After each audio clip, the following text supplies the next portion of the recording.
Selamünaleyküm. Herkese hayırlı Ramazanlar diyorum. Bugün 18 Mart 2024 Doğu Türkistan Derneğimizde Almanya'daki hayırsever kardeşlerimizin İstanbul'daki Doğu Türkistanlı yetim çocuklar için gönderdiği yardım bağışlarını dağıtmaya hazırlanıyoruz.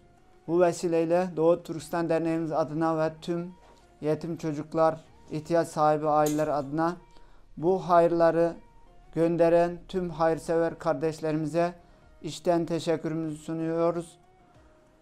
Hep bu yetim çocukları mutlu etmeye çalışıyorsunuz. Rabbimiz Allah da sizleri dünya ve ahirette mutlu etsin. Allah hepinizden kabul etsin.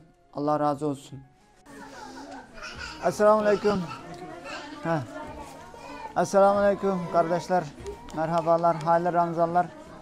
Şu an Doğu Türkistan Derneğimizde Almanya'daki hayırsever kardeşlerimizin Türkiye'deki Doğu Türkistanlı yetim çocuklar ailelerine gönderdiği yardım bağışlarını dağıtıyoruz.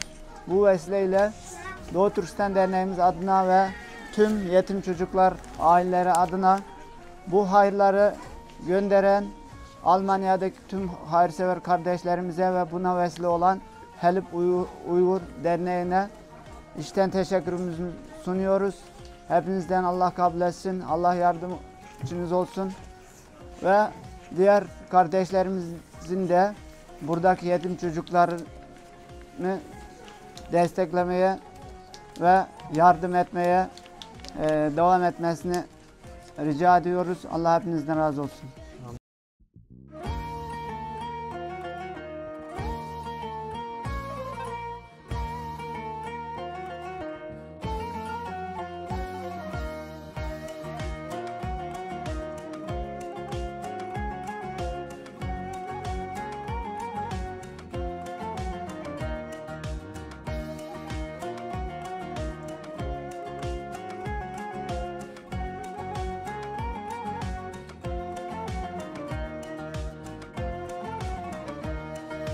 Gökyüzünde bir neşe, nur dolar cihan.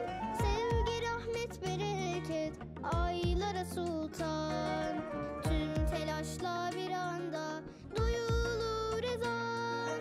Hoş geldin bizlere güzel Ramazan. Gökyüzünde bir neşe, nur dolar cihan. Sevgi, rahmet, bereket, aylara sultan.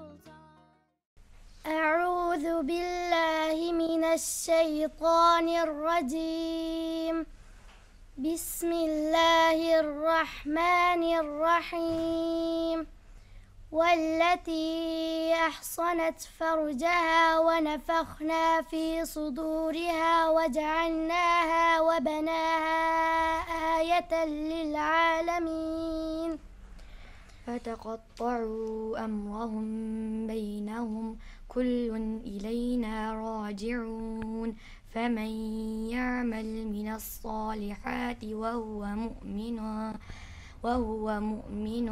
فلا كفران لسعيه أنا لها كاتبون وحرام على قرية أهلكناها أنهم لا يرجعون ومن يعمل من الصالحات وهو مؤمن فلا كفران لسعيه وإنا له لكاتبون